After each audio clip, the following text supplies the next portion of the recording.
Oke, selamat siang semuanya, semangat pagi, siang tapi semangat pagi ya. Oke, jadi hari ini host kita dengan Pak Chandra akan membawakan bagaimana kiat-kiat kita dapat closing. Oke, ada 8 kiat. Nah, penasaran kan? Ayo, kira-kira apa ya yang 8 kiat yang dapat kita dapatkan hari ini? Bu Chandra, bagi-bagi tips dong. Ya, oke. Thank you, Yunita. Jadi teman-teman, hari ini saya sebenarnya materi ini pernah saya bawakan, tapi saya akan bawakan kembali, soalnya udah lama banget ya. Jadi untuk dunia asuransi itu saya ciptain 8 konsep mudah closing ini dari awal sampai akhir. Jadi dari belum pertemuan dengan nasabah sampai pertemuan dengan nasabah sampai akhirnya setelah pertemuan dengan nasabah. Oke, karena kenapa? Karena kebanyakan agent-agent itu kan selalu minta sales talk-nya dan segala macamnya, benar nggak? Jadi mereka hafal, habis mereka hafal ternyata tidak sesuai gitu di lapangan gini-gini dan segala macamnya. Kenapa? Karena dari awal beberapa konsep awal ini belum mereka pahami, belum mereka mengerti. Itulah kenapa mereka jadi bingung kan, padahal udah belajar mati-matian gitu. Jadi 8 konsep mudah closing ini itu dimulai pertamanya itu adalah diri kita sendiri dulu. Yaitu pertama adalah kita itu di dunia asuransi itu kita harus berpikir kita itu sales atau marketing. Itu dulu. Jadi nomor 1 itu sales atau marketing. Karena gini, kalau kita tidak mengerti apa yang sedang kita lakuin atau apa yang sedang kita kerjain gitu kan, ini tentu akan bingung nanti waktu kita prospek nasabah kan itu. Jadi kalau saya tanya nih Yunita ini di agen asuransi, jadi agen asuransi itu sebagai sales atau sebagai marketing? Kalau pertama-tama pasti kita beranjak dari sales dulu. Sales ya? Karena kita sendiri sales dulu karena kita kan perlu mengerti produk ya. Maksudnya kita kan belajar dari nol gitu, dari paling basic. Jadi kalau sebagai paling basic pasti biasanya pikirannya ke sales gitu. Benar nggak, Ko? Oke. Sales dengan marketing itu sebenarnya kurang lebih sama ya, sama-sama menjual. Cuma teknik menjualnya itu beda. Semua orang yang jadi agen asuransi itu sudah pasti menjadi seorang penjual. Cuma penjual itu ada dua tipe, yang satu sales, satu lagi marketing. Nah, perbedaannya apa? Nah, kebanyakan agent masih anggap mereka itu sales gitu, penjual gitu. Tapi bagi saya itu seorang marketing. Marketing. Bedanya apa gini? Jadi gini, sales itu dia lebih direct, lebih langsung gitu penjualannya. Misalnya nih kita mau jual mobil gitu kan, kita kan langsung jelasin tuh manfaat mobilnya gimana, apa-apa, bensin perlu berapa dan segala macamnya. Kan kita tidak mungkin menjelaskan terlalu panjang lebar. Kita langsung menjelaskan manfaatnya si mobil itu kan gitu kan. Jadi sales itu lebih direct. Jadi istilahnya itu kalau saya bilang sih istilahnya existing demand-nya sudah ada gitu. Orang memang sudah butuh mobil gitu. Jadi tidak perlu menjelaskan kenapa lu butuh mobil. Nggak perlu. Nggak mungkin kita jelasin, tahu nggak mobil itu kegunaannya, nggak usah. Jadi langsung itu sales ya. Kalau di dunia asuransi itu beda. Kita itu marketing. Jadi sesuatu yang belum dibutuhkan. Oke. Jadi harus bedain dulu. Kalau kita jualan asuransi dengan gaya sales gitu kan, itu pasti susah gitu. Kenapa? Karena asuransi itu istilahnya disebut creative demand ya. Sesuatu yang harus kita create, istilahnya create itu ciptain. Sesuatu yang harus kita ciptain dulu kebutuhannya gitu. Jadi di awal itu akan lebih panjang ceritanya gitu. Nah, di sini aja teman-teman banyak agent yang kurang kurang ngerti kan. Jadi mereka itu biasanya langsung barbar gitu kan. Oh, saya mau jelasin asuransi, manfaat asuransi, bla bla bla gitu. Padahal di dunia asuransi, teman-teman harus tahu ya, kita itu perlu ngobrol, perlu cari tahu dan segala macamnya kan gitu kan, pelan-pelan cari tahu dan segala macamnya. Nah, ini yang saya bilang ya. Jadi teman-teman harus mengerti bahwasanya kita itu adalah seorang marketing, bukan sales. Ya, berarti kalau untuk agen-agen baru pasti pikirannya ke sales gitu ya, karena dia kira oke Ya, saya jual produk, saya ngerti produk, ya, saya jual produk gitu. Padahal ya, ada yang lebih daripada itu. ya. Karena kita, ya, Hmm. kita harus tahu ya, nasabah yang kita hadapi itu belum merasakan manfaatnya, belum merasakan kebutuhannya gitu loh. Mm-mm. Jadi kalau dengan gaya sales itu susah. Kalau sales itu kan ibaratnya kita nggak perlu mengenal dekat lah, ya kan? Mm, mm, Misalnya saya hari iya, ini sales mobil gitu kan, saya tidak perlu tahu anaknya ada berapa, tinggal iya, tinggal gimana ya kan, kebutuhan mm, hidupnya gimana, cara dia hidup gimana, kan nggak perlu tahu kita, benar kan? nggak Kalau perlu. agent asuransi perlu gitu, supaya apa? Nanti kita bisa meng-create demand-nya, kebutuhannya apa gitu. Betul, Jadi itu betul. pertama ya, ingat teman-teman, Anda itu harus bermindset seorang marketing di dunia asuransi. Itu Oke, yang nomor pertama. Oke, nomor oke. pertama, ada yang mau ditanya? Teman-teman, GAM3 sampai sini ada yang mau ditanya? Bedanya sales dengan marketing. Masih ada yang bingung nggak? Apa sih bedanya Hmm, gitu? Kalau menurut Ko Chandra kan sales itu lebih ke kita melulu pikirannya ke produk gitu. Kita ya nggak mikirin langsung ke ya. iya kebutuhan atau sisi nasabahnya gitu.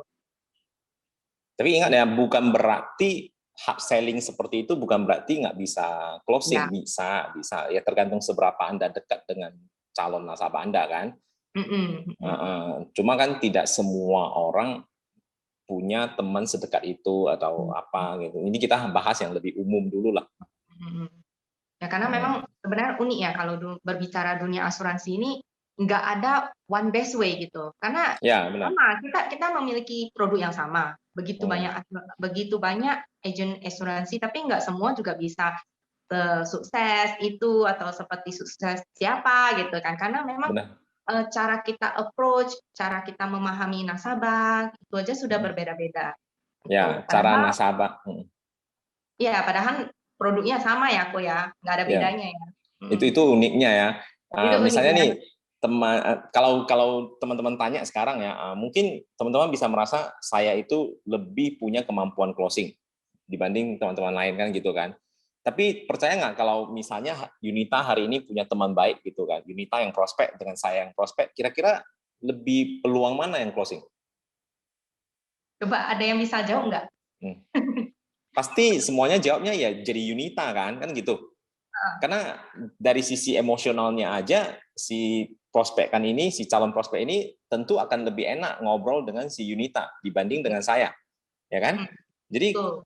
bukan berarti kemampuan komunikasi itu tidak penting, bukan. Cuma saya pengen kasih tahu juga jangan terlalu merasa, aduh saya nggak gitu pinter ngomong dan segala macamnya, ya kan? Kalau nggak pinter ngomong, manfaatkanlah kok apa relationship, ya kan? Ada orang yang jago di relationship, ya kan? Dia sama siapa aja enak lah. Sama Pak Ciko, tolong. Oke, thank you. Sama ada agent yang sukses, kemampuan komunikasi mungkin tidak selancar itu, tapi cara dia cara dia apa Approach. membentuk relationship itu jago banget kan gitu kan. Nah, Mm-mm. itu aja bisa loh gitu loh. Bukan Iya, berarti betul. enggak gitu. Oke?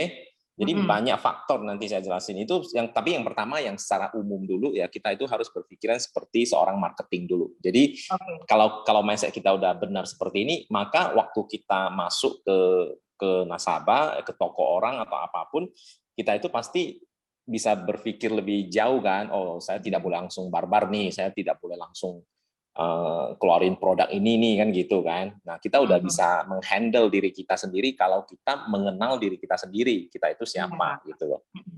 Oke, itu yang nomor satu ya. Sip. Nomor 2 kok. Oke, masuk ke nomor dua. Masuk nomor kedua itu adalah fact finding. Ya, setelah kita tahu kita itu seorang marketing, ya kan, kita kan pasti ngobrolnya udah beda, loh. Benar Iya kan? dong. Mm. Lebih santai, lebih kalem, lebih mengerti alur ceritanya nanti gitu kan. Jadi nomor dua jadinya diperlukan. Karena banyak Mm-mm. agent yang saya lihat datang ketemu orang langsung nih ceritain masalah, ya kan? Langsung ceritain masalah tuh. Tahu nggak aku kalau rumah sakit sekarang biayanya gede banget, apalagi zaman COVID yang sekali kena gini, panjang banget kan gitu kan. Padahal si nasabah ini belum sempat ngomong. Mungkin aja dia udah ada polis asuransi mungkin ya atau apa gitu. Jadi sebenarnya nomor 2 kita tahu ini penting banget, tapi lucunya kita paling skip fact finding-nya. Mungkin kita langsung kayak cut Pengen gitu. cepat-cepat ya kita. Pengen cepat, maunya cepat, mau kasih bom gitu kan. Nah ini yang semua agent, aku dari 6-7 tahun lalu, aku udah tahu fact finding adalah hal terpenting dalam komunikasi. Tapi aku juga melihat begitu banyak agent yang men-skip fact finding ini. Padahal itu paling penting ya. Dan terbukti banyak agent yang bahkan lupa untuk men-fact finding hal ini gitu. Kebanyakan entah kenapa begitu duduk, nasabah kan suka nih, oke, kami Kang tahu gitu, apa ada apa gitu kan. Oh gini kok gini, langsung cerita gitu. Padahal tidak seharusnya kita langsung ceritain masalah rumah sakit lah, masalah beban tanggung jawab keluarga dan segala macamnya, itu belum sih sebenarnya. Jadi fact finding itu penting ya. Itu satu. Saya akan jelasin betapa pentingnya fact finding dengan contoh ya. Jadi contoh nih, kita itu agent itu paling suka ngomong premi itu murah, benar nggak? Oke. Ya kan, murah dengan cuma 30.000 per hari atau 50, kan gitu kan? Anda udah bisa dapat miliaran, boleh-boleh aja. Tapi bayangin ya, kalau kita pas ketemunya calon nasabah yang dia usahanya adalah toko kelontong misalnya, gitu kan, yang angkat beras capek-capek itu cuma dapat 2.000-3.000 perak kan gitu kan? Bayangin waktu Anda ngomong, kok ini murah loh, premi 1 juta aja kan gitu. Langsung jelek. Ya kan, perasaan mereka gimana coba? Lu nggak tahu ya kalau aku itu capek-capek angkat gini, baru dapat goceng 3.000 kan gitu kan? Nah itu yang karena kita nggak fact finding gitu. Tapi kalau kita udah fact finding, kita udah tahu, mungkin cara ngomong kita jadi beda. Contohnya gini, kok saya tahu premi ini mahal banget 1 juta, kan gitu kan? Nggak apa-apa, ngomong aja 1 juta gitu kan. Kok usaha ya kan, capek-capek cari 2.000, 3.000, 5.000 yang seperti iya Chan gini-gini. Tapi 1 juta ini saya bisa mengatakan bahwasanya ini sangat pantas. Kenapa? Karena ini kita beli untuk melindungi keluarga tercinta kita. Ya kan? Kalau demi keluarga tercinta kita pasti lebih rela kan gitu. Nah, jadi itu kan lebih enak dengernya, benar kan? Daripada kamu jelasin, memang kita karena agent kalau ngomongin kasih tahu murah kan supaya si nasabah juga merasa murah lalu pengen beli, ya kan? Nah, ini yang jadinya apa? Jadinya si nasabah jadi bisa ilfeel ya, jadi merasa terhina lah kan gitu kan, capek-capek gitu. Jadi itu kenapa? Karena itu kurangnya fact finding. Ya teman-teman, saya yakin di setiap pertemuan, di setiap meeting, di setiap training, para leader pasti udah ngomong ini, fact finding paling penting, fact finding paling penting kan gitu kan? Iya, betul. Tapi kenapa di setiap pertemuan dengan nasabah di waktu mau prospek, kenapa lupain ini? Coba. Karena mungkin terlalu goal oriented ya, maunya ini goal aku semangat gitu, mau cepat nih kan, maunya cepat, padahal kita nggak boleh memposisikan kita di posisi nasabah, kita harus cari tahu dulu gitu ya. Karena setiap nasabah kan beda-beda ya kondisinya, benar, gitu, jadi sering kayaknya maunya cepat gitu. Jadi lupa mau fact finding, nggak mungkin grogi atau banyak faktor lain grogi ya kan, atau grogi ya, nervous jadinya lupa gitu. Terus nanti udah sampai rumah, saya lupa tanya nih gitu, dia berapa anak atau umurnya berapa atau ya apalah yang sudah kena skip tadinya gitu. Benar. Kebanyakan sih begitu ya kok, kalau untuk terutama untuk agen baru mungkin karena grogi karena kan baru terjun ke lapangan. Benar. Jadi kadang bisa blank ya begitu nasabah ngomong, jangankan nasabah ngomong begitu objection sekali aja, saya udah ada langsung gitu kita belak-belakan gitu kan, aduh udah ada dia nih gimana nih gitu kan, langsung apa yang kita pelajari jadi hilang semua ya. Karena ya memang kalau kita ketemu nasabah setiap kondisi itu beda ya, apalagi dialognya kan nggak bisa diatur ya gitu. Tiba-tiba kalau kita ketemunya ini nanti dia curhat tentang entah ekonominya atau yang ini curhat anaknya gitu. Jadi benar. jadi pengarahannya juga beda gitu kok. Kadang Benar kita sekali. terikut alur, jadinya lupa mau nanya apa. Ya, Bisa jadinya jadi ya kok. dengerin curhatnya mereka doang ya gitu ya. Iya betul. Jadinya kita lupa fact finding bisa juga. Ya, tapi ya Heeh. itulah yang bisa membuat kita semakin maju ya Latihan. praktis lah ya. Ya, jadi kita selalu ketemu nasabah itu kan makin lama kepercayaan diri kita pasti Iya. akan makin meningkat, benar gak? Iya. Cara kita komunikasi jadi makin lancar, ya kan? Hmm. Kemampuan kita melihat situasi juga makin oke, kan gitu kan?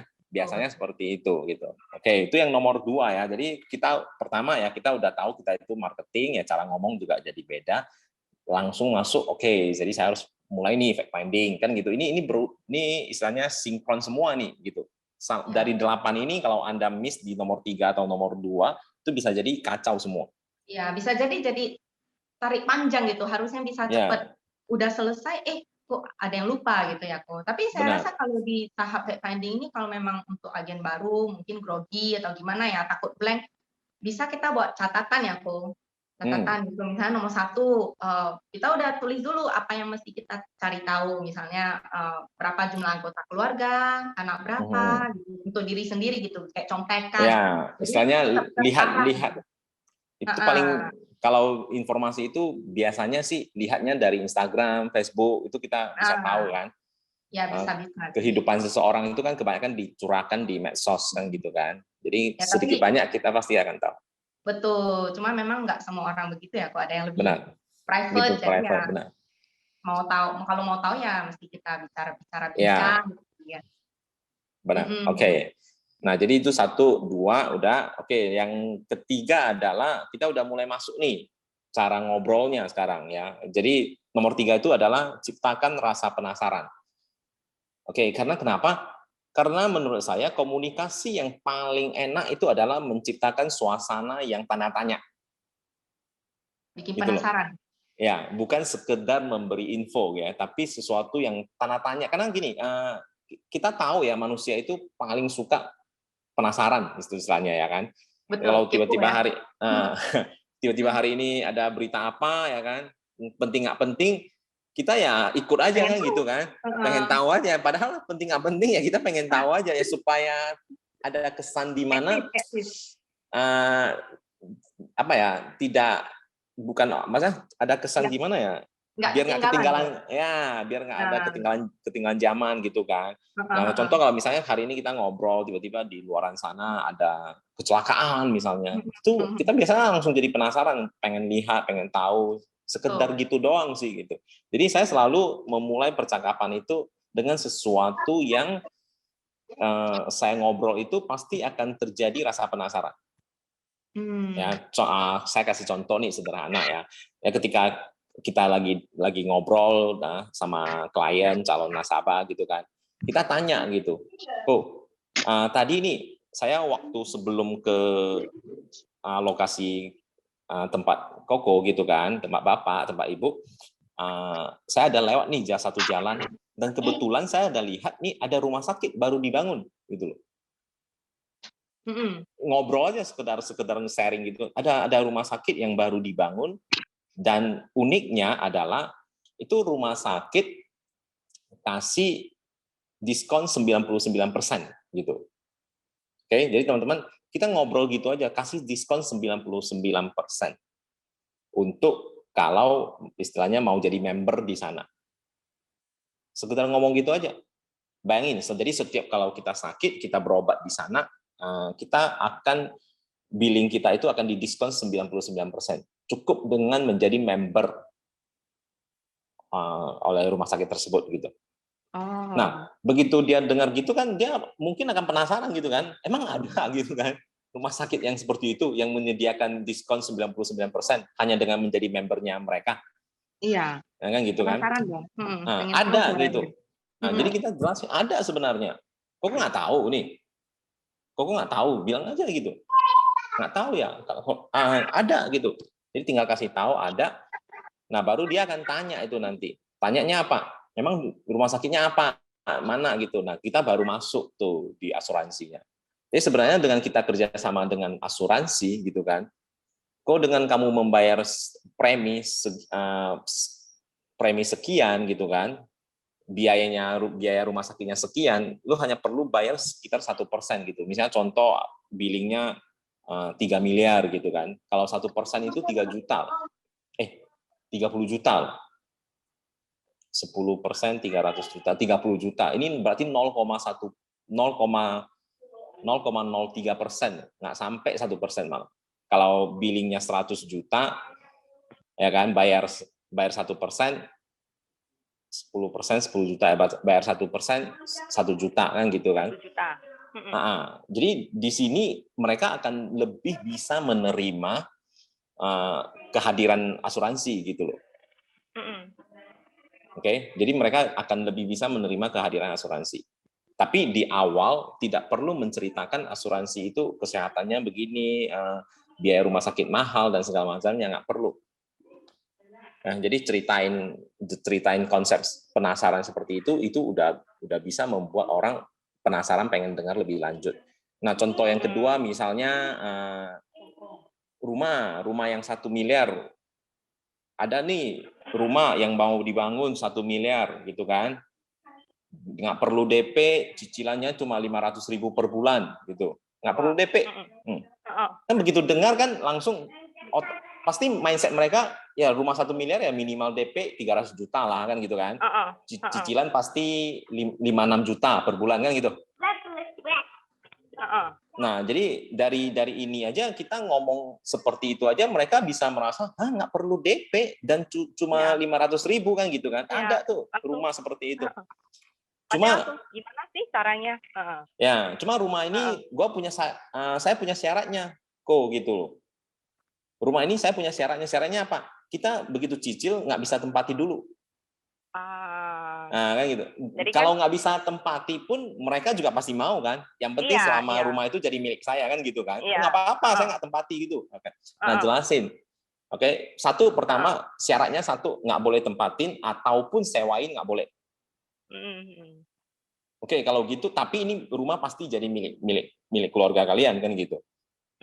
Nah, baru masukkan ke asuransi lagi. Sebenarnya itu kan UP jiwa kan gitu kan. Nah, kenapa waktu saya banding analogikan ke rumah, kita jadi pengen beli, benar nggak?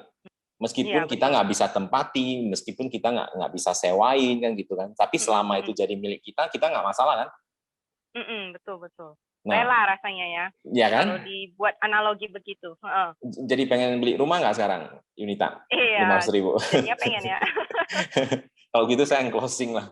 Karena feelingnya sekarang kan beda ya. Ya kan? Nggak Jadi terasa beda mahal kan? lagi gitu. Jadi daripada kita bilang beli asuransi jiwa 500.000, 1M kan gitu kan? Iya, betul. Nah, jadi membuat rasa penasaran itu penting banget karena dia akan lebih aware ya dengan apa yang mau kita sampaikan gitu.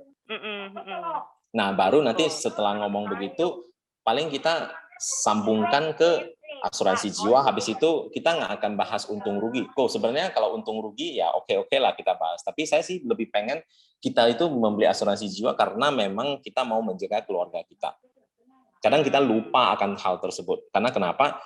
Karena kita kan lagi bagus-bagusnya cari uang ya kan.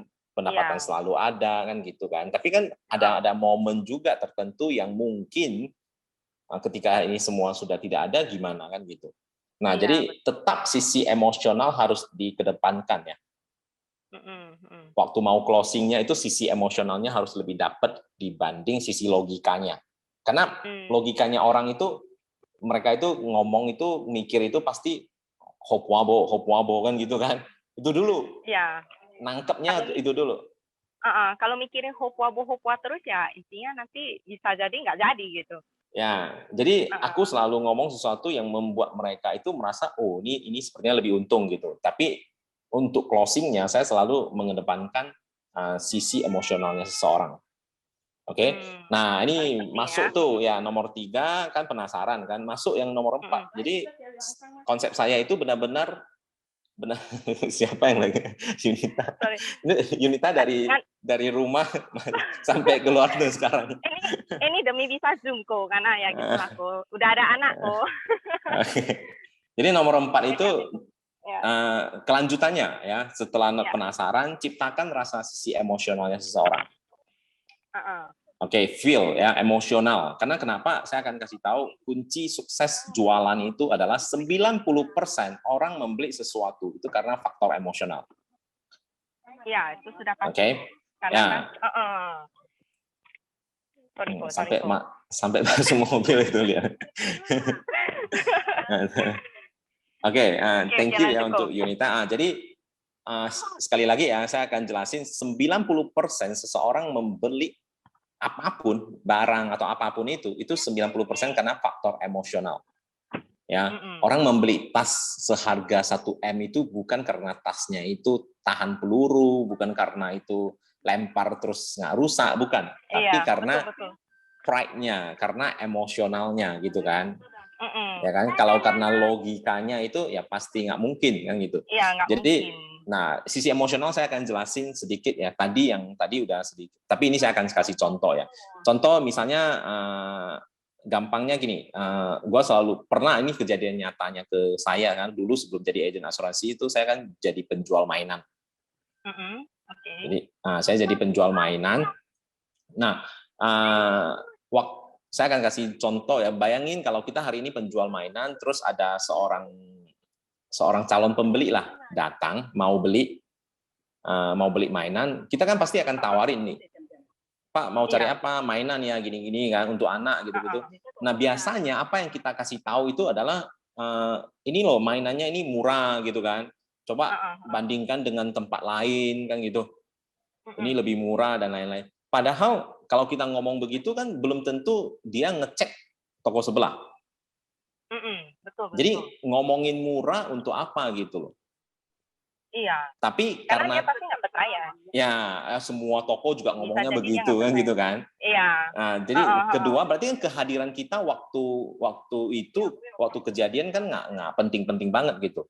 Kehadiran kita nggak ada efeknya gitu. Tapi kalau kita tahu ini orang sudah masuk untuk cari mainan gitu kan. Nah, kita kasih tahu, Pak, coba nih Bapak pegang nih mobil ini gitu kan, minta dia pegang, minta dia merasakan gitu kan. Nah sekarang coba buka tuh on ya kan, begitu on kan biasa mobilan kan dia kan musik, punya lampu, punya musik, benar nggak?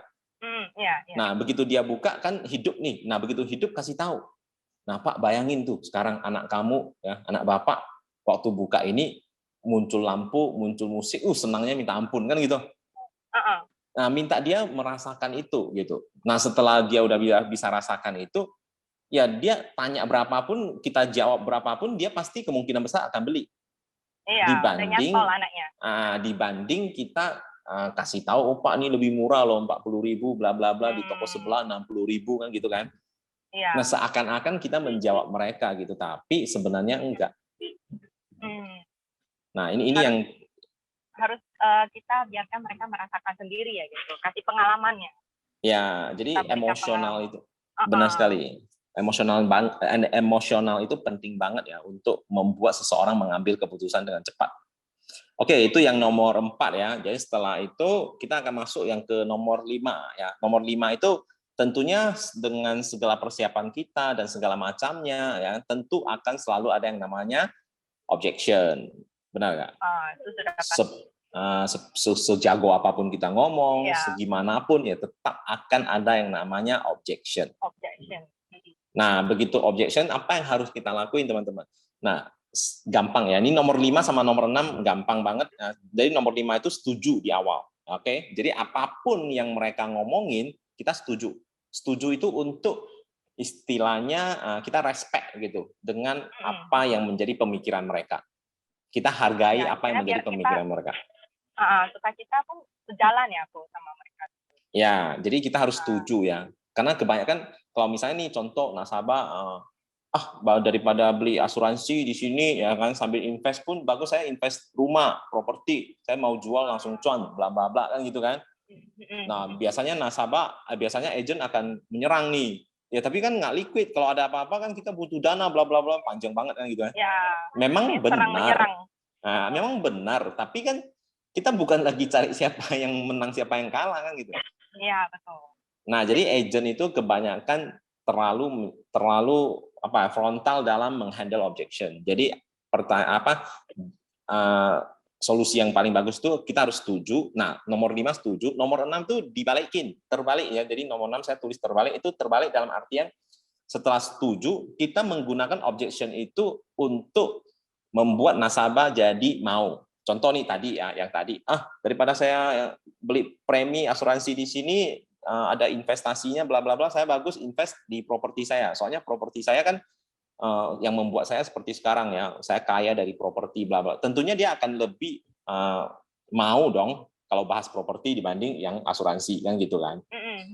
Nah, jadi kita setuju Pak, benar Pak, saya setuju banget properti itu bagus banget untuk jangka panjang bla bla bla kan gitu. Justru Bapak, saya datang untuk melindungi properti Bapak. Nah, jadi kita ngomong, jadi saya setuju ya, saya setuju itu hal yang penting banget. Justru saya datang sekalian untuk melindungi properti Bapak. Nah, dengan Bapak, kan properti Bapak kan udah pasti bagus banget, cuan dan profit dan lain-lain gitulah ya kan. Iya. Nah, jadi dengan Bapak menyisihkan sedikit aja di sini, maka apapun yang terjadi, properti Bapak aman. Jadi biar asuransi yang urus. Ya kan, mau masalah nanti kesehatan, ya pendidikan atau apapun, ya biar yang bagian sini yang urus. Jadi justru properti Bapak akan aman, tak terpegang, tak tersentuh oleh kejadian apapun. Jadi saya datang sebenarnya untuk melengkapi, bukan untuk membandingkan mana yang lebih bagus, Pak. Nah, kalau begitu kan nasabah tentu akan lebih bisa menerima cara kita menghandle mereka, benar nggak? Betul, karena kita pun udah sepaham dulu, udah setuju, nasabahnya udah enak ya gitu. Jadi nggak merasa, oh saya diserang terus nih, apa nih maunya, udahlah kamu pulang aja gitu. Ya kan, lama-lama pasti kesel. Nah, jadi teman-teman ya, ingat itu nomor 5-nya ya kan, enak ya kan, setuju di awal, nomor 6-nya tinggal menggunakan itu untuk sebagai, ya bukan serang sih, tapi lebih ke membuat ya alasan itu jadi berbalik ke mereka. Oke. Jadi supaya lebih paham ya, dengan alur yang lebih smooth. Benar sekali. Oke, jadi nomor 7 ya. Nomor 7 ini itu yang tadi nomor 5 ya, menghandle dan segala macamnya. Nomor 7 itu adalah kadang manusia itu lucu ya. Kadang manusia itu merasa itu bagus atau tidak pun, tapi selama dia tidak merasa kalau tidak pakai tidak rugi, mereka tidak mau. Contoh asuransi, menunda asuransi adalah hal yang paling gampang kita lakuin, ya kan? Karena kenapa? Kita nggak beli pun kan belum tentu kejadian. Iya, belum tentu. Saya rasa masih sehat kok. Nah, jadi dia merasa belum begitu penting banget lah. Jadi dia tidak merasakan kerugian apapun gitu. Jadi saya tulis nomor 7 itu adalah bagaimana membuat nasabah itu kelihatan rugi banget nih jika tidak beli. Oke, nah caranya seperti yang sebenarnya yang seperti yang nomor penasaran yang beli rumah 1M dengan cicilan 500.000 itu. Dia kan bisa merasa, gua kalau nggak beli ini rugi nih kan, ada kesempatan beli rumah 1M dengan cicilan 500.000 tanpa DP. Kan gitu. Ya, kapan lagi gitu. Nah, itu salah satu contoh, tapi saya pernah contohin kasus ini ke teman saya, itu lucu banget. Saya tanya dia, jadi ngobrol-ngobrol saya tanya, "Bro, lu pernah dengar nggak yang namanya kanker serviks?" Pernah kan gitu kan. Oke, kamu tahu nggak kalau kanker serviks itu juga sudah ada vaksinnya? Jadi sudah ada vaksinnya nih kanker serviks. Tahu, oke. Kalau memang sudah tahu, kenapa ada orang yang masih bisa terkena kanker serviks? Pasti bingung dong dia. Ya kan? Berarti dia jawab, ya berarti dia itu tidak vaksin dong, kan gitu. Salah dia sendiri, kenapa tidak vaksin kan gitu kan? Kan toh sudah ada kan gitu kan? Kenapa masih bisa kena? Nah, sekarang saya pengen tanya nih, kamu pernah dengar nggak ada orang kaya bangkrut karena biaya rumah sakit? Nah, itu juga pernah sih. Pernah kan? Nah, sekarang saya pengen tanya lagi, kenapa bisa bangkrut yang jelas-jelas vaksinnya juga ada? Vaksinnya ya asuransi. Nah, kenapa dia tidak mau vaksin kan gitu kan? Iya, padahal sudah jelas-jelas tahu ya. Sudah ada loh. Gitu. Sudah ada vaksinnya loh. Jadi kalau kita bisa ngomong itu orang kena kanker serviks adalah maaf seperti orang bodoh gitu kan, kenapa kenapa di asuransi ini kan sama juga kan sebenarnya gitu kan. Betul. Nah, jadi begitu saya ngomong gitu, dia langsung ketawa. Jadi nasabah saya langsung ketawa, dia udah tahu nih saya mengarahnya kemana. Saya udah tahu lah, kamu pasti meminta saya beli asuransi, karena kalau saya tidak beli dan jika terjadi sesuatu yang membuat saya bangkrut, saya pasti seperti orang bodoh gitu ya. Oke, itu aku bilang ini semua kamu yang ngomong ya, saya nggak ngomong apapun ya, saya cuma tanya kamu yang sendiri yang menjawab itu. Nah, saya langsung closing dia kesehatan. Jadi apa perlu kita jelasin asuransi kesehatan segitu panjang lebarnya? Sebenarnya nggak perlu ya, kok. Nggak perlu kan, cuma perlu memberikan sebuah analogi yang membuat mereka benar juga. Jadi jadi membuat orang merasa bodoh itu ataupun merasa rugi ya, bukan merasa bodoh. Membuat orang merasa rugi itu lebih gampang menggerakkan seseorang ya. Saya pernah minta referensi ke nasabah saya bilang gini, kok kamu tahu nggak?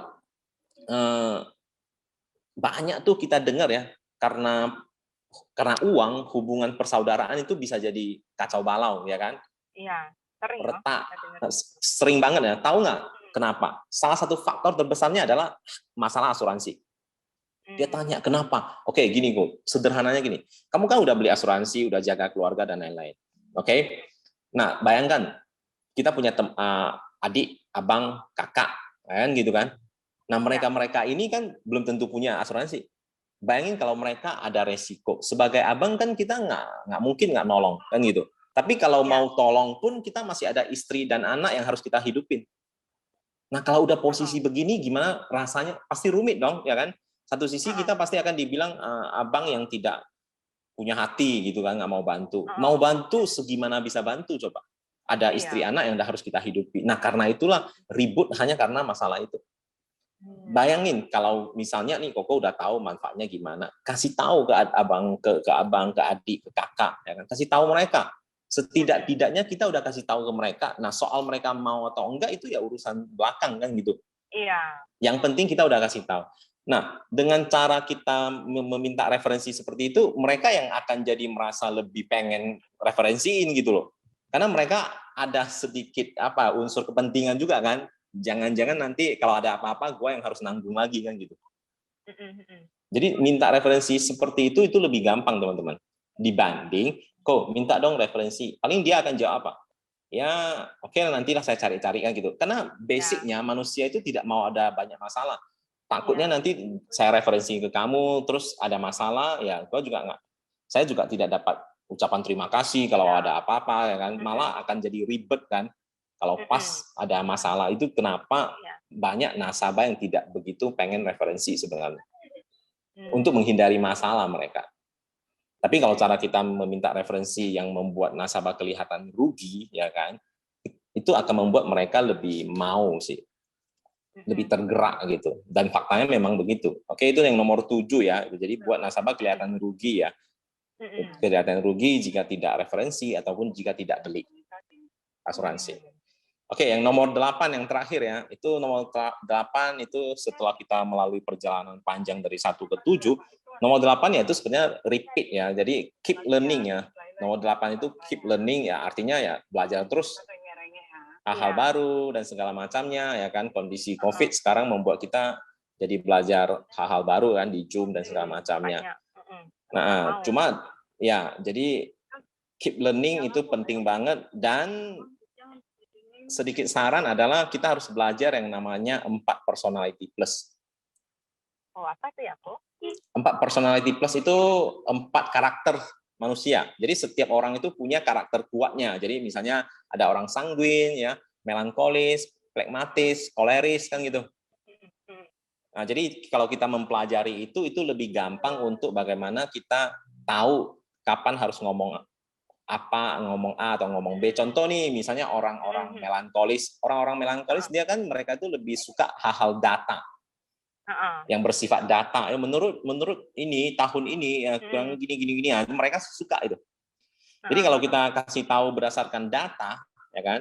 Nah, selama pandemi ya kan, asuransi sudah mengeluarkan gini data, itu kan data. Nah, itu membuat mereka akan lebih klop. Gitu ya, lebih klop untuk ngobrol sama mereka. Tapi ada juga nasabah yang terbalik. yang sanguin. Ya. Mereka, lu ngomongin data, mereka tidur nanti. Nah, jadi bayangin kalau teman-teman tidak mengerti orang yang sedang kita prospek itu orang seperti apa, itu pasti susah, benar nggak? Ya kan? Betul. Kita nggak tahu dia itu sanguin atau kita nggak tahu dia itu melankolis.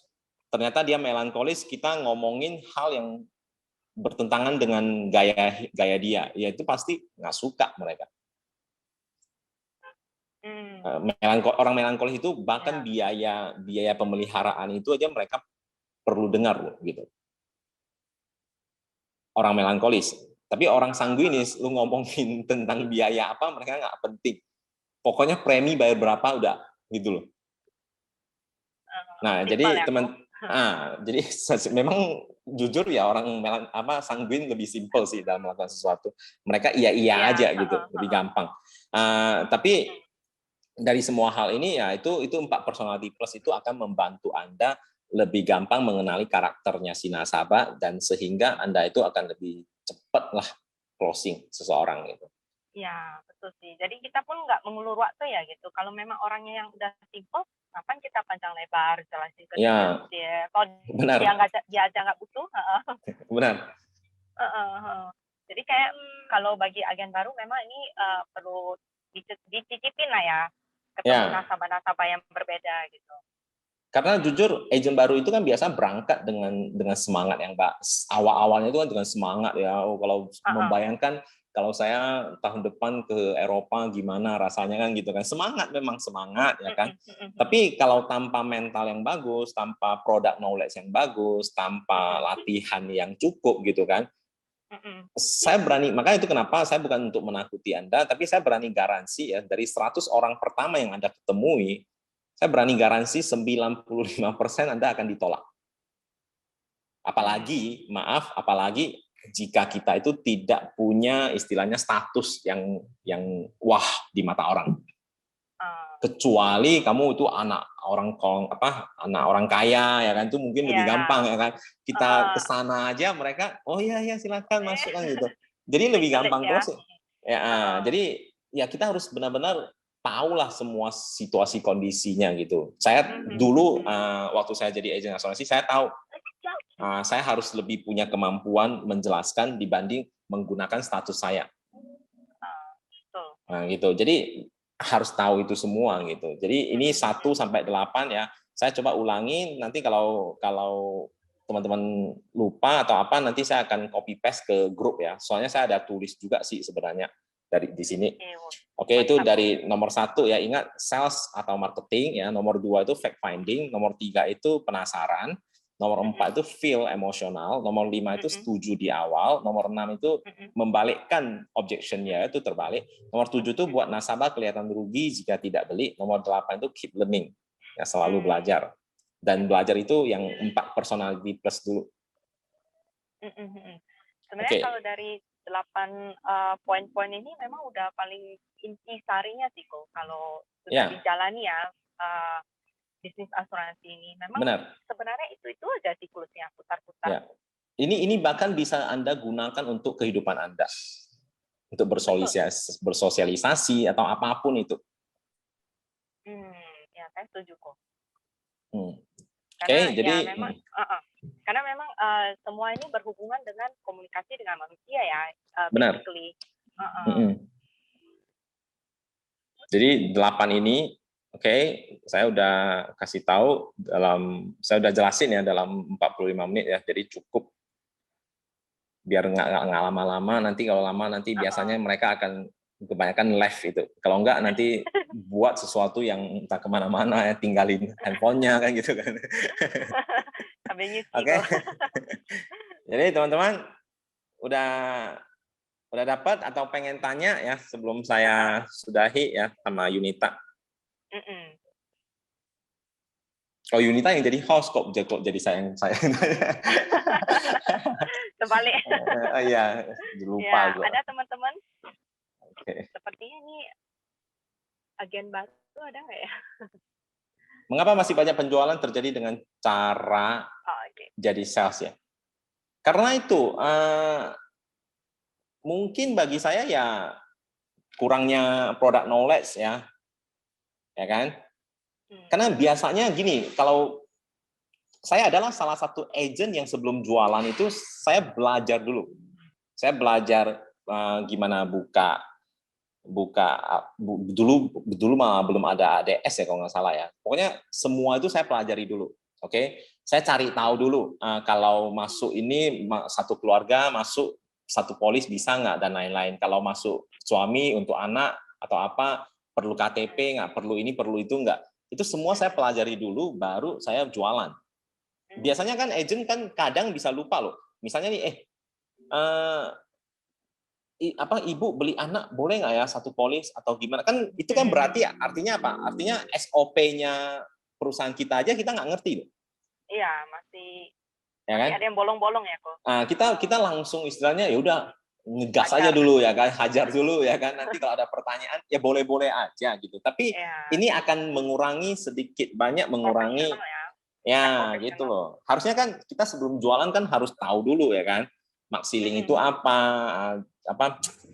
biaya akuisisinya apa ya kan, berapa persen segala macamnya, kalau udah mau masuk butuh data apa aja, apakah perlu akte lahir anak, kalau anak yang di atas 1 tahun apakah perlu buku kembang anak gitu kan. Itu mungkin semua orang nggak gitu peduliin kan gitu kan, tapi saya tuh belajar semua dulu gitu baru prospek gitu. Itulah kenapa saya istilahnya lebih mempersiapkan diri dulu sebelum ketemu orang gitu. Nah, banyak orang ketemu dulu lah. Ya kan, ketemu dulu ya udah ngomong aja dulu gitu. Itulah kenapa jadinya kesannya jadi seperti yang pertanyaan tadi, kenapa banyak orang kenapa tadi apa tadi? Kelihatan seperti sales ya. Kenapa penjualan masih terjadi seperti sales? Ya, mungkin itu jawabannya. Ya, padahal sebenarnya penting loh untuk mengetahui hal-hal detail yang seperti dokumen gitu, karena kalau kita jumpa untuk mengurangi tarik ulur, kita langsung bilang oke, nanti yang diperlukan apa aja gitu, jadi nggak bolak-balik. Benar. Apalagi kalau misalnya yang mau minta kurang ya, emosi kalau itu nasabah. Emosi, apalagi yang ibu-ibu lagi rempong jaga anak ya, bisa kesel lama-lama nih. Kamu minta apa sih dari tadi, minta nggak habis-habis kan, bukannya kalau minta sekalian kan gitu kan? Sekalian gitu. Ini kurang buku kembang anak lah, kurang apa? Mau tanya nih, dulu lahir sesar atau normal kan gitu? Nggak bisa tanya. Lama-lama kesel kan. Oke, apa beda sales marketing asuransi dengan sales marketing lain? Apakah teknik closingnya sama? Beda sih. Kalau asuransi itu lebih perlu tahu seluk-beluknya kehidupan orang itu. Nggak mungkin dong saya itu hari ini sales spare part motor misalnya ya kan. Terus saya ke toko orang gitu kan. Terus saya duduk, kok gimana kehidupan kamu? Kan nggak mungkin.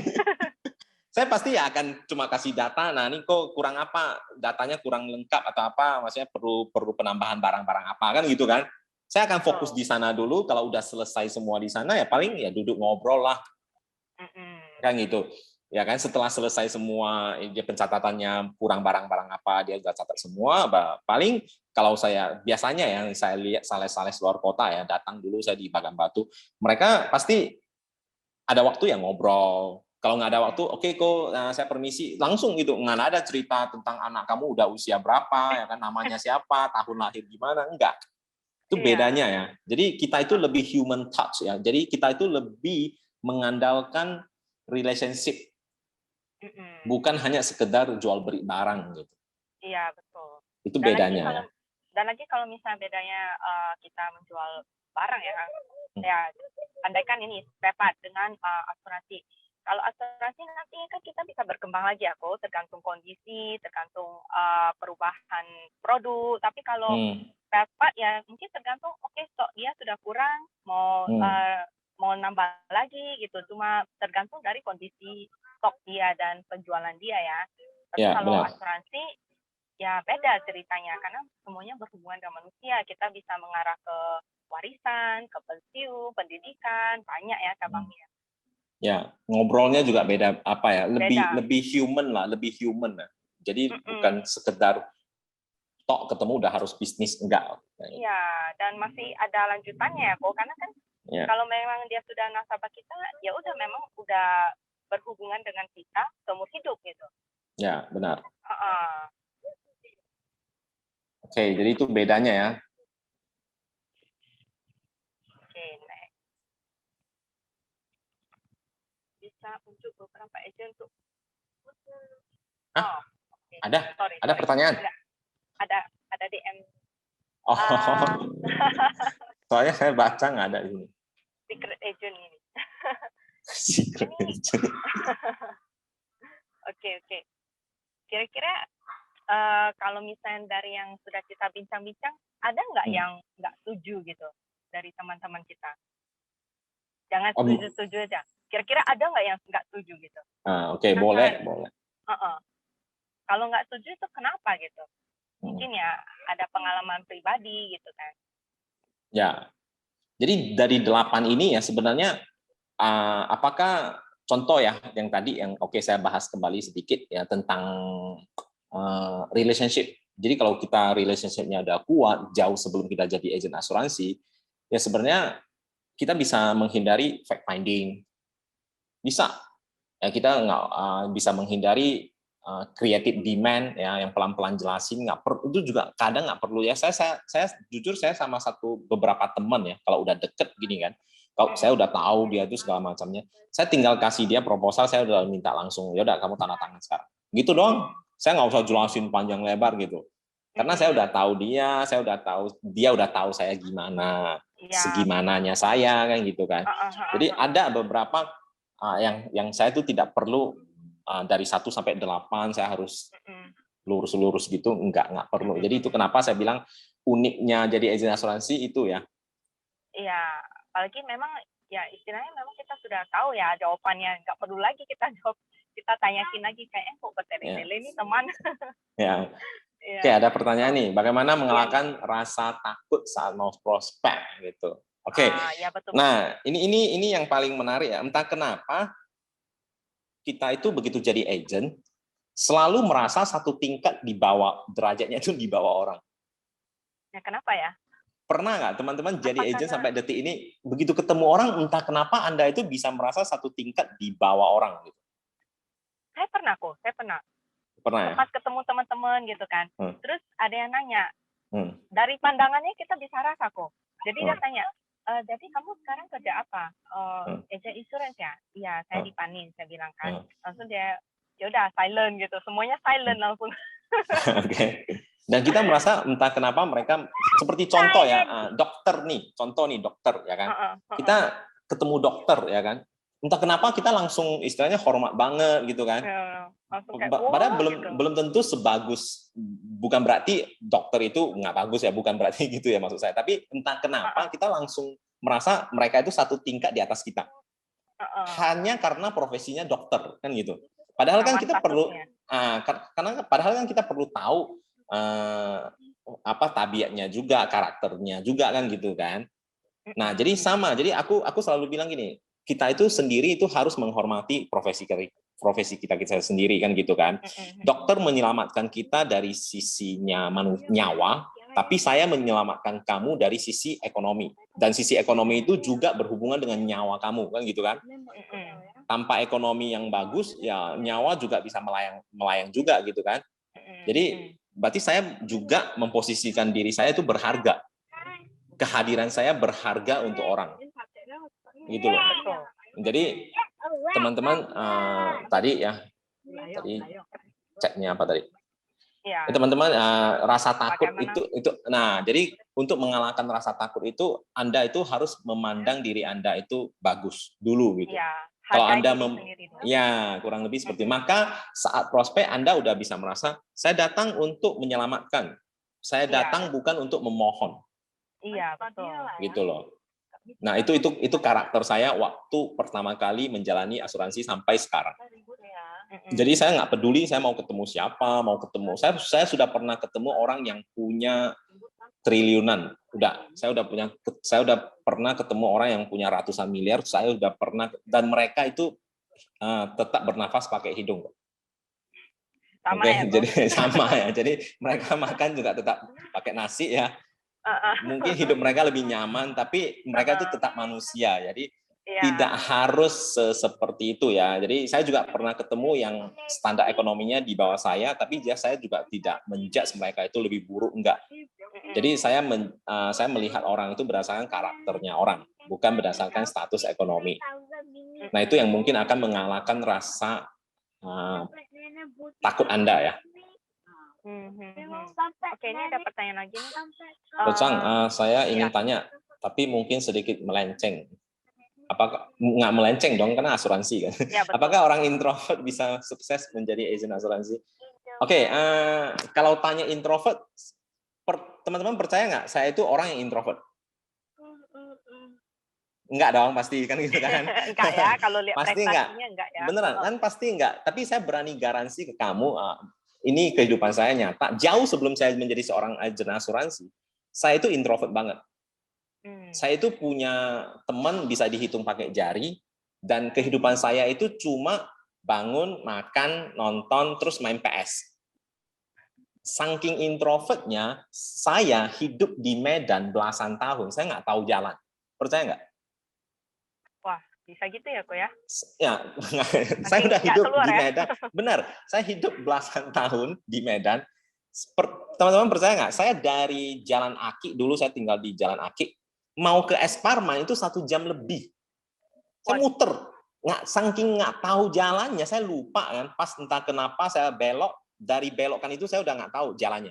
Karena kan dulu kan kalau saya itu kalau jalan, saya begitu dari sini sampai ke sana, nanti ujung saya selalu seperti itu. Tapi pas ada belokan, entah kenapa saat itu, saya butuh 1 jam lebih baru untuk bisa sampai tahu jalan pulang ke rumah. Ya, saya itu adalah tipe yang seperti itu dulunya ya. Jadi teman-teman kalau mau tanya, saya itu introvert banget. Benar, teman saya itu benar-benar cuma PS sama 1, 2, 3 teman gitu. Cuma itu doang. Mau tahu seberapa itu? Gimana bayangin ya. Oke, jadi nggak tahu juga ya, mungkin tekanan ekonomi mungkin ya kan yang membuat saya mau nggak mau harus keluar. Ya, dan segala macamnya. Akhirnya ya saya mau nggak mau ya harus ngobrol sama orang. Karena saya menyadari ya, saya itu butuh income ya kan. Terus saya kalau diam-diam terus mau sampai kapan saya diam terus kan gitu. Nggak mungkin tiba-tiba ada orang yang datang kasih saya uang kan gitu. Jadi mau nggak mau ya saya harus berhubungan dengan orang, berkomunikasi gitu kan. Nah dari sana saya pelan-pelan membangun istilahnya networking lah, saya mulai kenal orang, mulai mencari teman-teman lama gitu. Nah ini yang merasa malu ya, mungkin kan karena kita mencari ini agent baru nih, datang PDKT kan gitu kan, kita sendiri yang jadinya takut, kita sendiri yang jadinya malu kan gitu kan. Waktu itu saya nggak ada rasa malu lagi, karena itu tekanan ekonomi membuat saya akan jauh lebih malu jika pasangan saya hidup sama saya terus menderita. Saya akan jauh lebih malu jika orang tua saya yang melahirkan saya udah segitu besarnya masih menyusahkan mereka. Jadi saya lebih malu di sana, sehingga waktu saya ketemu orang saya udah nggak malu hal mau mereka. Saya pernah loh baru jadi agent saya langsung ngomong, sekarang jadi agent baru cari saya gitu loh. Saat saya dengar kalimat itu, dalam hati sebenarnya ya pengen marah kan gitu kan. Kamu jadi agent baru cari saya, dulu mana pernah cari saya kan gitu. Seakan-akan lumayan maksudnya lumayan sakit ya dengarnya. Cuma ya saya bersikap profesional aja. Saya bilang ke dia, ya pas aja kebetulan sekarang saya jadi marketing asuransi, saya pengen menawarin kamu sesuatu, ya kalau memang kamu bisa merasa ini bermanfaat, ya wajar dong saya datang cari, tapi kalau merasa tidak bermanfaat pun ya nggak apa-apa juga sih kan gitu. Ya kan? Nah, waktu saya jawab itu dia lebih oke, bisa lebih welcome gitu. Coba kalau istilahnya saya baperan gitu. Ya, mungkin udah saling ska kan gitu kan. Jadi nggak boleh cari kamu, jadi gini kan gitu. Jadi ya ini ya suka dukanya lah kita menjadi seorang marketing ya, apalagi di agen asuransi. Yang paling penting satu ya, jangan melihat dirimu rendah, itu aja. Ya, dan jangan baper ya, Ko. Ya. Oke, Pak Chang bisa bagi tips bagaimana membuat nasabah yang termotivasi. Membuat nasabah yang termotivasi. Kalau dia udah termotivasi harusnya bisa keluar. Nah, ini balik lagi ke 4 personality plus tadi ya. Ada nasabah yang bersifat pragmatis. Pragmatis itu Anda harus menekan dia untuk segera beli asuransi. Kalau ketemu yang melankolis, dia itu akan bisa mengambil keputusan sendiri. Ketemu yang sanguinis itu lebih gampang. Ya. Anda seloro-seloro dengan dia, terus minta dia tanda tangan, itu lebih bisa. Ketemu yang koleris, ya Anda harus lebih bisa istilahnya melayani. Koleris, orang-orang koleris kan lebih bossy ya, mereka lebih bos gitu.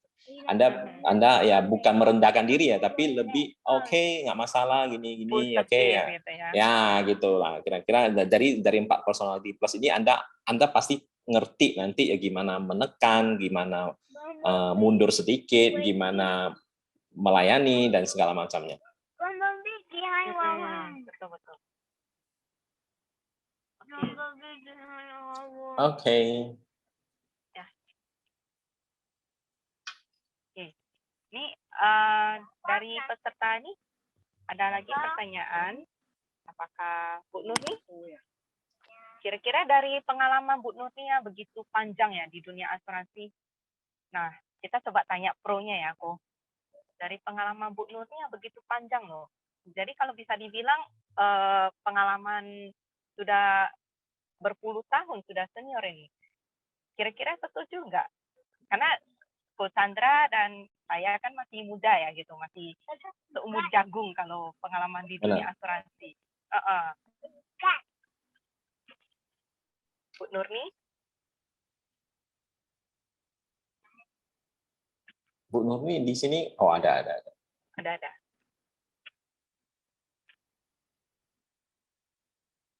Bu Nurni, boleh di on videonya? Mungkin lagi gak di tempat. Iya, mungkin ya. Oke, ada pertanyaan lagi. Saat menjadi agen asuransi, saat menjadi agen asuransi, Pak Chang lebih dulu mana? Closing orang lain atau diri sendiri? Oh, oke. Nah, kebetulan saya itu sebelum jadi agen asuransi, sebenarnya saya udah pernah beli asuransi. Jadi tahun 2003 saya pernah beli, terus beli sampai tahun 2009 saya tutup, 2009 saya beli lagi, ya nggak berapa lama saya beli lagi. Dan polis itu masih hidup sampai sekarang, 2009. Dan itu adalah leader saya sebenarnya, Ibu Suliani, yang closing saya ya, tahun 2009. Itu masih hidup dan saya udah ganti manfaatnya jadi UP Jiwa. Jadi saya anggap aja itu 500.000 kalau nggak salah ya, 500.000 anggap aja beli rumah 1 M gitu. Jadi saya beli itu sendiri, tapi kalau ditanya saya saat itu penting nggak? Bagi saya nggak penting kan, ya sekedar beli aja gitu. Tapi ya bagusnya ya saya terbiasa membayar sesuatu gitu. Itu yang membuat saya punya satu mindset ya, bahwasanya padahal saat itu dulu hidup saya juga bergelantungan ya. Tapi entah kenapa polis ini tidak pernah saya telat bayar, entah kenapa. Padahal hidup saya bisa dikatakan saya lumayan tidak stabil ekonominya, tapi polis itu tetap hidup. Nah, dari sana saya tahu bahwasanya alasan orang tidak beli asuransi karena tidak punya uang itu bullshit. Karena Coach Chandra aja sudah pernah alami ya gitu. Ya, saya pernah alami. Berapa mepet juga tetap harus bayar. Ya, itulah kenapa saya kalau gimana? Berarti sebenarnya Coach Chandra memang udah dapat intisari kenapa asuransi itu penting dari dulu ya sebelum jadi agent. Kalau ditanya penting sih, saya dulu jujur juga nggak tahu seberapa penting asuransi itu. Cuma entah kenapa saya bayar aja terus gitu loh. Bayar aja ya. Yang saya dapat dari perjalanan itu adalah begitu nasabah saya mengatakan saya tidak punya uang, bagi saya itu udah bullshit. Gitu loh. Karena saya merasa saya yang hidupnya saat itu parah aja, income tidak menentu, ya. Saya tidak pernah kerja yang dapat gaji pasti ya. Saya merasa aja saya masih mampu bayar terus loh itu 500.000. Itulah kenapa saya bilang hidup itu hanyalah soal prioritas gitu. Nah, itu yang membuat saya lebih nekat atau lebih berani untuk memaksa nasabah untuk beli polis. Ini Pak Heri ada yang mau disampaikan ya Pak Heri? Enggak sih, lagi aja. Oh ya, ya. Berarti Coach Chandra dengan demikian memang nggak ada alasan ya sebenarnya. Tergantung bagaimana kita memposisikan bagian-bagian dari income kita. Benar. Iya, kan? benar. Nggak ada alasan kalau misalnya kita nggak mampu atau belum mampu gitu. Bagaimana kita sisihkan saja gitu. Karena memang nggak harus kita beli yang wah gitu. Semua Benar. kembali ke kemampuan kita. Kalau memang kita mampunya proteksi segini, ya udah kita beli dulu yang segini. Ya. Artinya kalau memang mau upgrade gitu, dan memang produk sekarang kan sudah beda ya. Ya, mau benar. upgrade, mau downgrade itu bebas. Mau naik premi, mau turun premi itu bebas. Benar sekali. Oke, masih ada pertanyaan? Oke, ada. Ada. Mana? Di sini nggak ada. Oh, dapat DM lagi. Oke. Alright. Sekarang saya penasaran nih. Tadi kan Bu Nur nih tidak ready ya. Bagaimana dengan Pak Heri gitu, Pak Heri atau Pak Is, boleh nggak bagi-bagi ini? Bagaimana pendapat Pak Heri atau Pak Iskandar gitu? Apakah memang sudah cocok gitu 8 konsep closing ini menurut pengalaman yang sudah berpuluh tahun di asuransi? Oke, mungkin saya tambahkan sedikit ya dari point of view-nya saya. Jadi hari ini kita belajar sesuatu yang praktikal. Praktikal artinya apa yang memang ini bukan bicara teori aja ya. Kalau kita bicara teori, kita udah bicara sales cycle, udah belajar sales cycle, kita tahu bahwasanya fact find itu penting. Tapi kan kadang-kadang itu teori aja, dalam prakteknya orang nggak banyak yang mau pakai. Kenapa? Karena malas kan, harus fact finding panjang sekali ceritanya. Kalau saya bisa maunya sih langsung closing, langsung dapat uang kan gitu ya. Nah, jadi bisa saja langsung presentasi produk, kalau bisa ngerti ya udah jalan kan gitu ya. Tapi kenyataannya yang hari ini Pak Chandra sharing itu adalah suatu yang kita juga sudah tahu ya. Sebenarnya ketika Anda closing itu, pertanyaan adalah closing itu berkualitas atau tidak. Kalau kalau Anda berharap, Anda pernah tanya nggak ya, nasabah Anda yang Anda closing itu sudah maksimal belum? Mereka beli dengan Anda maksimal belum? Jangan-jangan dia beli dengan Anda itu hanya mungkin karena supaya Anda nggak datang lagi. Yaudahlah, kita kamu buatlah, tapi yang paling kecil aja ya, supaya apa? At least agent itu nggak datang ganggu lagi gitu. Tapi ciri-cirinya apa? Ciri-cirinya adalah Anda mungkin setengah tahun lagi datangin dia, atau kapan Anda datangin dia, ternyata dia closing. Dan closingnya dia itu dengan orang lain gede, besar sekali. Dan Anda pasti nyesel, loh, lu mau beli lagi kok gak tanya saya, gak cari saya. Nah, orang gimana cari kita kalau misalnya kita itu tidak menyampaikan siapa kita, kualitas kita itu seperti apa. Jadi memang quality dari sebuah closing itu penting sekali. Anda harus tanya, apakah nasabah Anda sudah beli maksimal? Kalau sampai Anda punya nasabah itu beli dengan Anda, itu dia beli yang paling maksimal, artinya dia tidak sembarang tambah polis. Nah, itu adalah salah satu cirinya gitu. Kenapa? Karena dia sudah percaya kepada kita ya. Dia beli polis dengan Anda sudah sangat-sangat besar. Kenapa? Karena memang sesuai dengan maksimalnya dia. Nah, itu satu hal. Jadi sebenarnya kalau kita mengerti produk asuransi, sebenarnya itu yang kita jual bukan produknya, tapi solusinya kan. Kita selalu bilang kan, yang kita jual itu solusinya. Nah, sehingga produk seperti ini itu adalah sebuah produk yang harusnya kalau kita mau bicara kualitas adalah dia harus closing by melalui proses konsultasi. Jadi diskusi gitu loh. Makanya alangkah baiknya kalau teman-teman saat ketemu dengan nasabah, ya kita seperti kata Pak Chandra, kita harus banyak ngobrol. Ngobrol itu tanpa kita sadar, ngobrol tanpa nasabah sadar, sebenarnya pada saat itu kita berusaha untuk mencari sebanyak-banyaknya fakta dan keadaan dengan nasabah. Dan kalau ada waktu, kita memang harus ajak nasabah itu diskusi. Kenapa? Simple aja, kasih lagi pertanyaan kan. Nah, Anda itu kalau mau beli polis, kan Anda berharap Anda beli polis yang betul-betul bermanfaat atau pokoknya ada? Nasabah pasti apa? Iya, pastinya pilih yang betul-betul bermanfaat ya. Iya, bermanfaat. Nah, kalau mau bermanfaat, itu harus adalah polis yang betul-betul sesuai dengan kondisi Anda. Nah, baru cerita kan, kita bisa masuk kan. Sebenarnya sangat simpel kali. Kita minta izin aja mereka untuk. Jadi kita bisa kasih contoh lagi. Seperti kalau tadi Chandra kasih contoh agen dengan dokter. Padahal kalau ketemu dokter biasanya habis uang ya. Ketemu agen malah bisa dapat uang loh. Kalau klaim kan dibayar. Jadi proses dari sebuah ketika pasien ketemu dokter itu adalah proses konsultatif juga. Jadi dokter tidak akan langsung jualan produk ke kita, jualan obat ke kita. Anda kalau ketemu dokter yang jualan obat ke kita, itu kita juga lari kan gitu ya, sama. Jadi agen asuransi kenapa banyak dihindari oleh nasabah?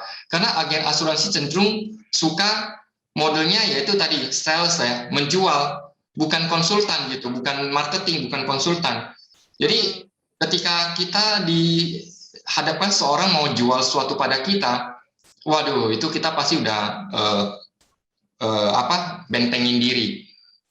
Itu alasannya. Jadi ketika kita ketemu dengan customer, usahakanlah kita memposisikan diri kita sebagai seorang konsultan bagi mereka. Do the best untuk mereka dan sampaikan. Kadang-kadang saya ajak customer, saya bilang, oke, seperti pertanyaan tadi saya akan lanjutkan adalah Anda bayar polis, Anda beli polis itu bayarnya bukan sekali, 2 kali, bukan setahun, 2 tahun, itu bisa sangat panjang sekali. Sehingga yang perlu kita perhatikan adalah kita harus tanya betul apakah polis yang saya beli ini betul-betul bisa menolong kita pada saat kita butuh. Jadi kalau kita sembarang beli polis, apa yang terjadi adalah banyak orang beli polis dan kecewa gitu. Polis yang dia beli manfaatnya tidak sesuai dan pada saat dibutuhkan dia merasa kecewa. Nah, untuk menghindari hal tersebut, nah paling baik adalah kalau kita beli polis itu memang betul-betul sesuai. Contoh misalnya uang pertanggungan, berapa nilai yang paling tepat untuk kita sehingga kalau memang suatu hari ada suatu dengan kita, istri, anak, dan keluarga kita tuh tidak harus kesulitan. Berapa angkanya? Nah, orang kalau kita mau tanya ya, Anda mau beli asuransi, contoh ya ada agen, Anda mau beli asuransi kepada anak Anda itu yang berapa? Ya paling kecil lah. Tapi kalau kita tanya, Anda kalau bisa memberikan, bisa menentukan berapa harta yang Anda ingin berikan pada anak Anda, jawabannya adalah paling banyak, sebanyak-banyaknya itu ya. Jadi itu bedanya adalah, nah kan gitu, sebanyak mungkin. Nah kalau sebanyak mungkin berarti kita memang sebenarnya punya keinginan untuk prepare sesuatu yang sebaik mungkin untuk keluarga kita. Jadi jangan main-main pada saat beli polis. Jadi sesuatu yang betul-betul bisa bermanfaat. Nah kalau kita beli polis terlalu banyak dan kita juga nggak tahu manfaatnya bagaimana gitu ya, kita bayar polis bisa merasakan bahwasanya ternyata polis asuransi nggak ada manfaatnya. Banyak orang yang merasakan seperti itu. So teman-teman, ajak nasabah Anda banyak bertanya dengan nasabah Anda dan at the end minta izin kepada nasabah Anda untuk bisa berkonsultasi dengan Anda, bisa berkonsultasi, bisa diskusi dengan mereka. Sehingga kalau dengan demikian kualitas closing kita itu juga akan beda gitu. Teman-teman harus coba. Dan satu hal ya, kalau kita bisa lakukan seperti itu, nasabah bisa merasakan bahwasanya ada vibrasi Anda itu fokusnya adalah ke dia, care-nya itu ke dia. Kadang-kadang agen kan terbalik ya, kamu bantulah, saya sudah mau akhir bulan, akhir tahun, sudah mau capai konten. Itu bukan untuk nasabah, untuk kita sendiri. So, jadilah agen, Anda posisikan diri Anda adalah agen yang betul-betul layak di depan nasabah Anda, yang bisa menjadi konsultan bagi mereka, bisa menjadi solusi bagi mereka. Lebih kurang seperti itu ya.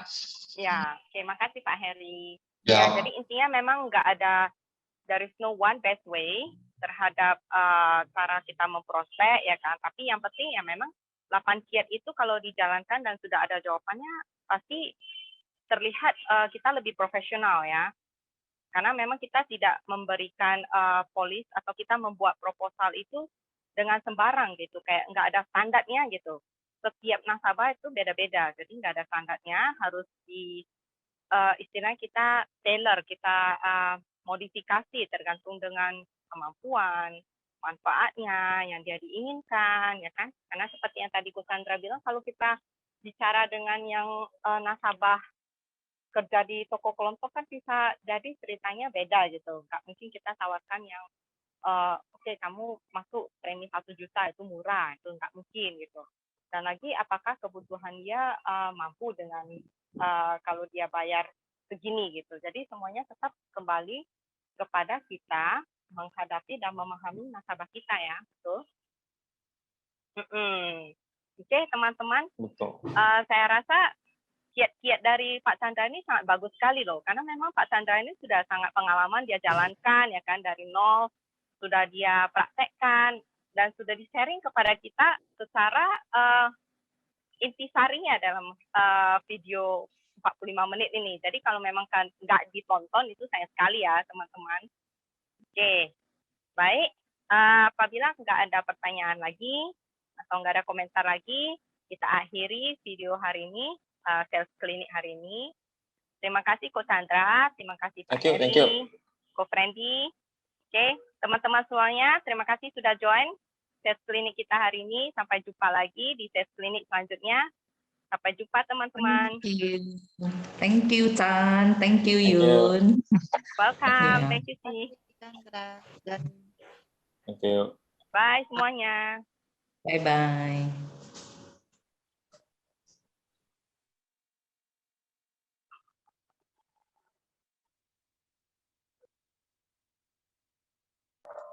Di Royal ya Yun? Enggak, ini Acu Koko wih. Oh. Ya. I'm saying this, it's scary.